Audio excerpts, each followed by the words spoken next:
Çemen muğup güller versem almazmın yarım.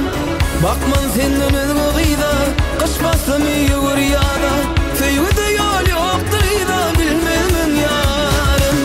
Düşünüpler anan gülüm menin sözüme. Cadılanım peridadım kara gözüme. Baktım bağlanım sen, men seni seyerim. Dinle kalbimdaki arzulum diyerim. Sen ornum yüreğimin törüne koyarım.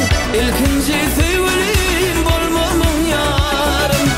Baktım bağlanım sen, men seni seyerim. Dinle kalbimdaki arzulum diyerim. Sen ornum yüreğimin törüne koyarım. İlkinci sevgilim bolmamın yarım.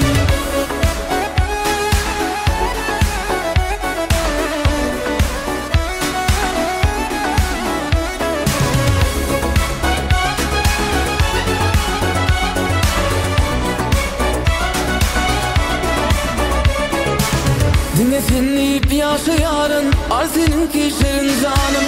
Tayım olay mehribanım, durmuşta yarım. Nasıl olup kalsın ile, bağıtlı yaşar sile. Yanıma sen güle güle gel benim yarım. Düşünüpler anan gülüm menin sözüme.